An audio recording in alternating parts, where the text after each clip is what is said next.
شہر حیدرآباد کے بیگم بازار میں دل دہلا دینے والا واقعہ، سراج علی نے بیوی اور بیٹے کا قتل کر کے اپنی جان بھی لے لی۔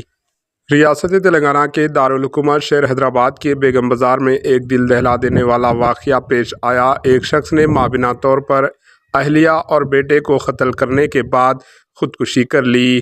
باپ، ماں اور بھائی کا قتل دیکھ کر ایک اور بیٹا دہشت زدہ ہو گیا اور گھر سے باہر نکلنے میں کامیاب ہو گیا۔ ملزم کی شناخت سراج علی کے طور پر کی گئی، جو ریاست اتر پردیش سے آ کر یہاں رہا کرتا تھا۔